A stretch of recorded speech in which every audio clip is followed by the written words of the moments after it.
Hello viewers, আসসালামু আলাইকুম। Belal zone YouTube চ্যানেলের পক্ষ থেকে আপনাদের সবাইকে শুভেচ্ছা। যারা এখনও আমার এই ইউটিউব চ্যানেলটি সাবস্ক্রাইব করেননি তারা অতি দ্রুত আমার ইউটিউব চ্যানেলটি সাবস্ক্রাইব করে ফেলুন।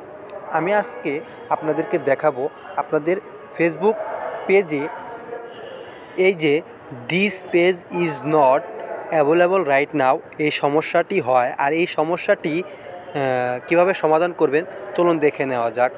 সেজন্য আপনাকে প্রথমে আপনার ফোনের সেটিং অপশনে ক্লিক করতে হবে। সেটিং অপশন থেকে আপনাকে অ্যাপস অপশনে ক্লিক করতে হবে। অ্যাপসে ক্লিক করার পর এইখান থেকে আপনাকে অ্যাপস ম্যানেজমেন্ট যেই অপশনটি আছে এখানে ক্লিক করতে হবে। তারপর সার্চ অপশনে গিয়ে আপনাকে লিখতে হবে ফেসবুক। তো ফেসবুক লেখার পর ফেসবুকের অপশনে ক্লিক করে ফেসবুকের ভিতরে প্রবেশ করবেন। প্রবেশ করার পর আপনাকে এইখান থেকে মূলত যেই কাজটি করতে হবে স্টোরেজ ইউজ। তো আপনাকে এইখানে ক্লিক করার পর এই যে ক্লিয়ার ক্যাশ এটা আপনাকে ক্লিয়ার করে দিতে হবে। তারপরে এই পাশে ক্লিয়ার ডাটা এটাও আপনাকে ডিলিট করে দিতে হবে।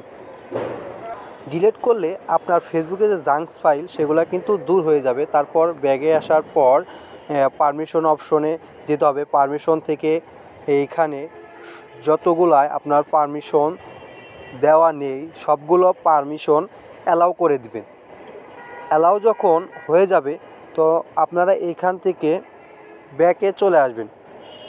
মূলত আমার এখানে কাজ শেষ। তারপরে আপনাকে যেটি করতে হবে আপনার প্লে স্টোরে যেতে হবে। প্লে স্টোরে যাওয়ার পর ফেসবুক লিখে সার্চ করতে হবে। এখানে যদি আপনাকে ফেসবুক অ্যাপসটি আপডেট দিতে বলে তাহলে আপডেট দিতে হবে। আর যদি আপডেট না চায় তো তাহলে আপনাকে এখান থেকে ব্যাকে চলে আসতে হবে। ব্যাকে চলে আসার পর আপনাকে আপনার ফেসবুকে প্রবেশ করতে হবে। আপনার মূলত যেই পেজটিতে আপনারা সমস্যাটি হয়েছে সেই পেজটিতে আপনারা প্রবেশ করবেন। তো আমি এইখান থেকে আমি আমার ফেসবুকে প্রবেশ করব। মূলত কিন্তু আমার এই সমস্যাটা কিন্তু আমার সদ্য ক্রিয়েট করা একটি ফেসবুক পেজে হয়েছে, যার কারণে আমি আপনাদের সাথে আমার সমস্যাটি আলোচনা করছি।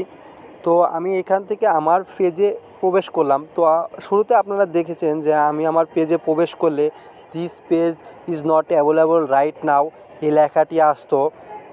ফটোতে গেলে বা ভিডিওতে গেলে বা অ্যাবাউটে গেলে এই লেখাটি আসতো। এখন কিন্তু আমার এই লেখাগুলো আর আসছে না।